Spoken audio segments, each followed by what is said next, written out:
station. This is time.com. How do you hear me? We have you loud and clear. Well, thank you for being with us today. And I wanted to just jump right in and ask you, what time did you guys punch in for work this morning, and what does the day ahead look like? We started about 7:30 this morning, and the rest of the day is various things. You have science. I have some repairs to do. What do you got today, Alex? Yeah, I had several science experiments already today. And I think for the rest of the day, we have a training event for the new cargo vehicle that we expect, Orbital, that's coming in the next 2 weeks. So we're going to actually use the station manipulator to do some practice grapple with it. And then in the evening, I think I have a little bit more science experiments. So it's quite a varied day. It's pretty nice. So it's about a 12-hour day? Yeah, when you include the working out we have to do, it's about a 12-hour day. And Reed, this one's for you. You've been a big presence on Twitter and social media, something the astronauts of the Apollo era never had to think about. So how do you see the astronauts' job changing over the decades? Well, I think the astronauts have always wanted to share their journey with as many people as possible, and I think Apollo, with the tools they had, they did a phenomenal job. We're just lucky to live in this day where, I take a photograph with the camera, and we just come back and we can email it straight into our Twitter feeds, and it just it makes it so much easier to share this experience. And so it's almost just become a little collateral duty of ours. So you don't even think about it through the day. It's so easy, but it's appreciated, and we really enjoy doing it. And you're keeping in touch with the world that way, but how do you keep in touch with your families? You're gone for a long time. Yeah, we're gone for about 5.5 to 6 months, and NASA does a great job of helping us keep in touch with our family. So once a week, we actually get to do a fairly short video conference. So I've been talking to my wife and kids. I even had one with my mom and dad. So that's really been fantastic, and that kind of support is really special for us up here, and really increases the morale on the weekends. And are you able to email back and forth, or is that just not available? No, we have the chance of emailing pretty much the whole day. Once in a while, if we have 2 minutes between two experiments, we can go to our computer stations and then just send an email and receive. So actually, I feel more in touch with my family right now than I did during most of the training, because my family lives in Europe, and the time difference from Houston is actually quite uncomfortable to have a telephone conversation, because it's either deep early in the morning for one party. So up here, for me, it's easier, and that's remarkable, I think. This one's for Alex. Congratulations on yesterday's World Cup score. And how well have you been able to follow Germany's deep run to the final round? We were actually pretty lucky that most of the games happened during the evening hours that we had here. So after our work was done, we got some live feed actually from Mission Control in Houston. So that's never guaranteed, and it only works when we have some bandwidth left. But we were pretty lucky. So most of the games of the U.S. and Germany we saw live, and that was, of course, a good treat for us. And there were a lot of wows yesterday, as you imagine. I would imagine. Down on Earth, too. Speaking of the World Cup, Steve, it was mostly fun and games when Germany beat the U.S. in the first round, but the recent U.S.-Russian friction over Ukraine is a far more serious matter, and the other three members of your crew are Russian cosmonauts. Does that kind of thing ever present a problem in the close quarters of a space station? No, it does not. We've become good friends with our Russian colleagues. We've trained with them for a long time, been up here with them for a long time, and that kind of issues don't arise for us, doesn't cause any kind of friction. And I imagine the fact that you look out the window and you see no borders visible from space it gives you a whole different perspective on things. Yes, it does. And as Alex pointed out, we also watch the soccer games together, so that kind of bonds us together too. Absolutely. We've got a handful of questions from some of our readers. This one comes from a young reader named Luke, who wants to know, what do you miss most from Earth? Again, you're up there for a long time. Oh, it's the simple things, I think, that you miss most. And for me personally, I miss a shower, a nice warm shower in the morning. If we could get that going up here, wow, that would be something really, really super. But for now, that's the number one thing. I did see on a TV show a couple days ago, a family sat down and had a big pizza with a soda. And man, at that point, I was missing pizza a little bit more than the shower. But overall, that's where we are. We actually did get 3 pizza questions from readers, so they were right on the money there. From some of our photography fans who read Time, what cameras do you use? And are there limitations on what cameras can be used in space? Can you just use an iPhone to take a picture up there? Well, you could take an iPhone, but of course, what we see out the window is so beautiful that we need something with a little bit more resolution. So we have like professional SLR cameras, all sorts of lenses. Sometimes, like if you want to take a picture of a typhoon or a hurricane, you need a wide-angle lens. So, and then if you want to take a picture of your hometown, you have this huge 800-millimeter lens that you can actually see houses, individual houses, in. It's pretty amazing what you can do.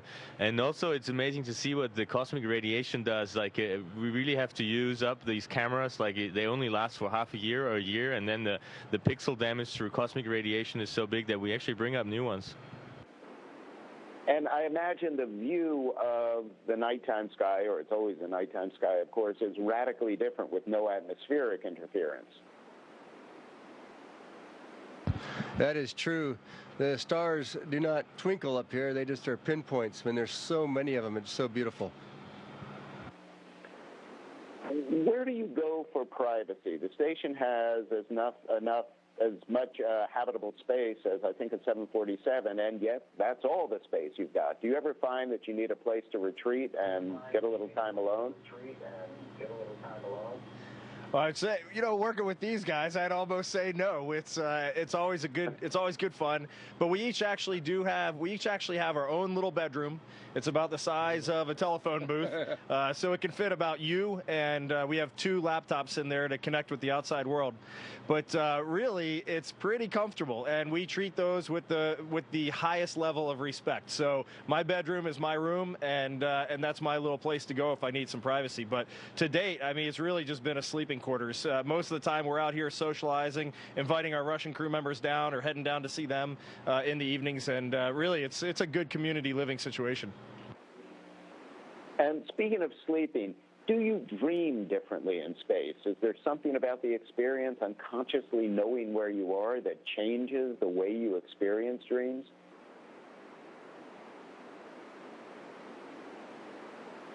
Actually, I've been asked that question a lot, and in the first weeks I never remembered my dreams, but I did have one dream that I remembered last week, and that was actually with Reed launching on a rocket from Canada to fly to Baikonur, from where we mounted that rocket onto a Soyuz and then flew to space. So I thought that was a pretty remarkable dream. And another thing that I notice at night is actually that I sometimes wake up at night and I don't know where up and down is. Of course, there is no up and down, and I believe that in that moment I think I'm head down or somewhere turned around, but then I switch on the light and I realize that I'm actually completely normal. So that happened to me quite a few times, and I actually did hear that happens to other people once in a while as well. And I'm sure there are lots of good days in space. What's the toughest day you've had up there, a day you were just happy to see come to an end and go to bed and forget about? There was a day where Alex took some hair clippers and he stood a little too close to me and our commander, Dr. Steve Swanson, and I got to say I was happy when that day came to an end. And you've got a few months for your hair to grow back, so that's good. And I guess this will be our final question. I know you don't get a lot of free time, but when you do have it, how much of that do you spend simply enjoying the view of the Earth outside your window? Almost all of it. That's one of our biggest free time events that we do up here. And then, of course, you always want to take a picture and share it. So then we spend the other part trying to process the pictures and get them down to everybody else. So that's pretty much what we do with our free time. Terrific. Thank you so much. I found the biggest challenge actually.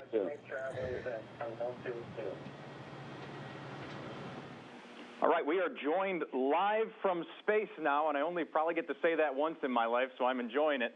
Live in space with astronaut Reed Wiseman. Reed, how is the weather 250 miles above Earth today? Today, I could actually say it's a little bit chilly in the U.S. laboratory where I'm standing, but in general, our weather is perfectly constant, about 72 degrees and maybe 10 to 15% humidity, so it pretty much doesn't change for 6 months. All right, well, of course, we get to speak with you today, Reed, because you are a graduate of RPI, just the third from that school, I believe, to make it into space, and you honored that legacy 3 days ago, snapping this photo, we'll bring it up here, of the city of Troy and RPI. There it is. You must be so proud of your alma mater, Reed. Oh, absolutely. I mean, that school really, that's where I grew up. That school set the ground road for me for the rest of my life, for my career in the Navy, and then also coming down to NASA. So there are so many gifts I've had in my life, and I really owe about 90% of them to the education and really the life education as well that I got at Rensselaer. Anybody you want to say hi to there, Reed? I just pull this out real quick, and I think I should just say hi to everybody at RPI. I'm ready for hockey season to begin. I wish I was going to stand in line at the Union to buy some tickets, but I think this year I'll just have to watch it on the TV. Oh my gosh, that is amazing. How timely. Thank you for having that. Of course, you're a Twitter celebrity now. If you're not aware, folks, Reed is tweeting out space pictures to more than 150,000 followers, and every day, myself included, we all get these beautiful, beautiful, spectacular shots of the Earth. And let's look at a few here. Reed, we're looking at pictures of the Northern Lights. You said you felt you could almost reach out and touch them, and you seem so humbled by these views of the Earth. Well, I had never seen the aurora before I came up to the space station. Unfortunately, never got to see them with my own eyes on Earth. But up here, it's just this amazing green light that kind of snakes its way through our upper atmosphere. And we're only 250 miles up, and it almost feels like you're flying through the aurora when you're on the space station. It's an incredibly dynamic, very, very beautiful sight to see from above.